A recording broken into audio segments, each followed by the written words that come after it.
Assalamualaikum warahmatullahi wabarakatuh. Saya Muhammad Yusuf Ansori. Saya di sini akan menerangkan sejarah singkat Ron. Ron merupakan hasil dari merger dua perusahaan gas alam, Ulster Natural Gas dan Enter North. Merger ini dilakukan oleh pembisnis Kenneth Sly pada tahun 1985. Pada awal tahun 90-an, Sly menginisiasikan penentuan harga pasar untuk listrik serta mendorong Kongres Amerika Serikat melakukan deregulasi terkait penjualan gas alam. Hal ini memungkinkan Ron untuk menjadi energi dengan harga yang lebih tinggi sehingga berpengaruh positif terhadap keuntungan perusahaan. Kesuksesan ini menempatkan Ron sebagai produsen gas alam terbesar di Amerika Utara sejak tahun 1992 dengan memiliki kontrak senilai 122 juta dolar Amerika Serikat.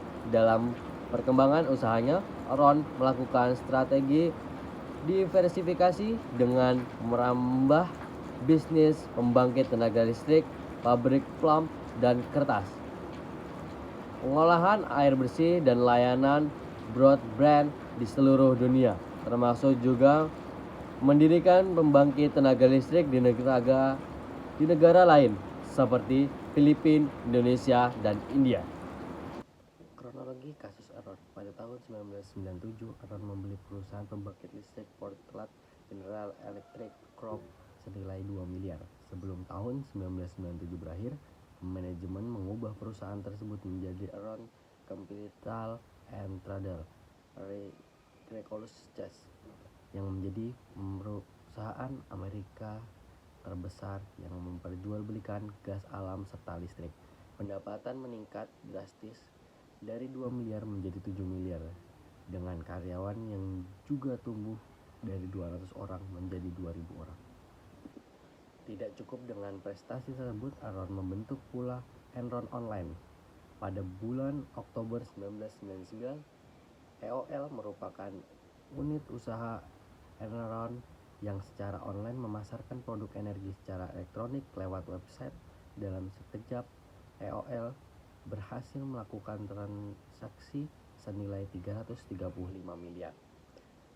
Pada tahun 2000, pada Januari tahun 2000, Enron mengumumkan sebuah rencana besar yang amat ambisius untuk membangun jaringan elektronik broadband yang berkecepatan tinggi dengan kapasitas jaringan penjualan bandwidth untuk melakukan penjualan gas serta listrik. Enron membiayai ratusan juta dolar guna melaksanakan program ini. Walaupun keuntungannya belum nampak, namun harga saham Enron di Wall Street melonjak menjadi 4.000 dolar, bahkan meningkat menjadi 90,56 hingga Enron dinyatakan oleh majalah Fortune maupun media lain sebagai one of the most admired and innovative companies in the world, atau perusahaan Amerika yang paling inovatif selama 6 tahun berturut-turut.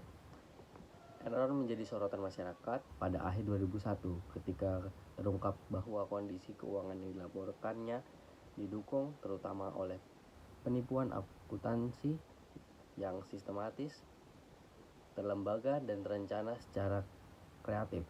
Operasionalnya di Eropa melaporkan kebangkrutannya pada 30 November 2001 dan 2 hari kemudian pada 2 Desember di AS Enron mengajukan permohonan perlindungan. Saat itu kasus itu merupakan kebangkrutan terbesar dalam sejarah AS dan menyebabkan 4.000 pegawai kehilangan pekerjaan mereka.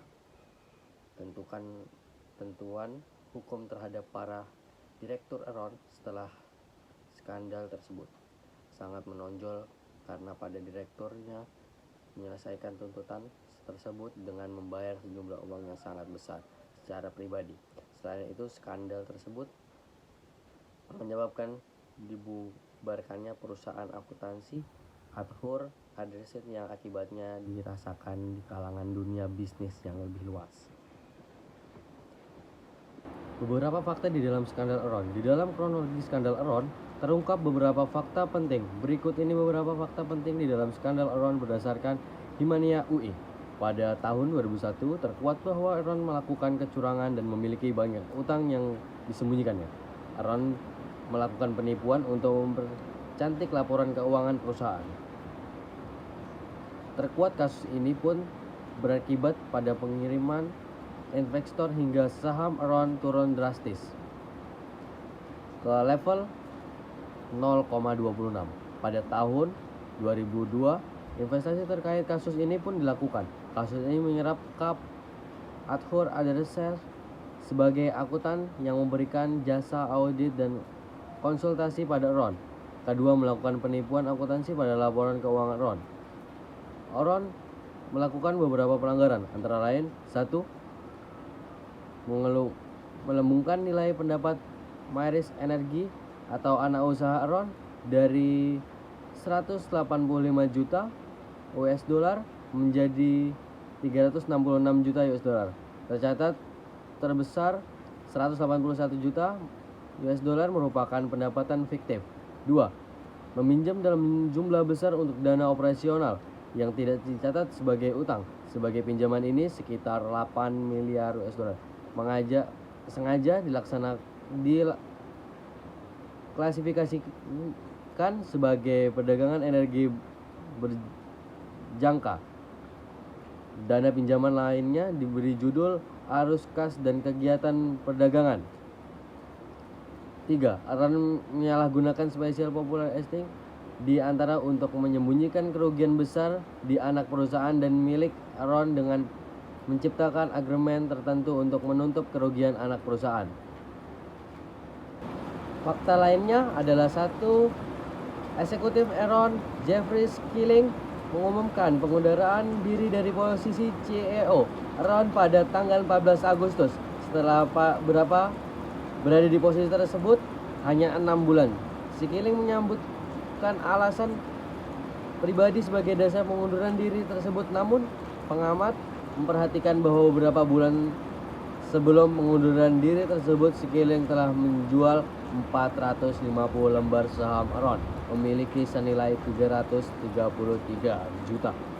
Meski begitu, Kenneth Lai yang menjabat sebagai chairman Enron memastikan bahwa tidak ada permasalahan di dalam kinerja perusahaan di balik pengunduran diri Skilling. Lai kemudian mengambil alih peran sebagai CEO. Berdasarkan kronologi dan fakta-fakta yang terdapat dalam kasus Enron, dapat disimpulkan bahwa segala kecurangan yang terjadi dalam suatu bisnis adalah sesuatu yang sulit untuk ditutupi.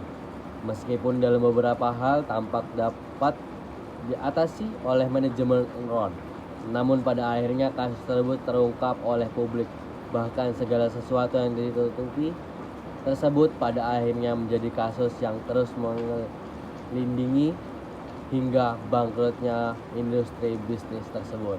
Sekian dari saya, kurangnya mohon maaf. Sekian dari saya. Wassalamualaikum warahmatullahi wabarakatuh.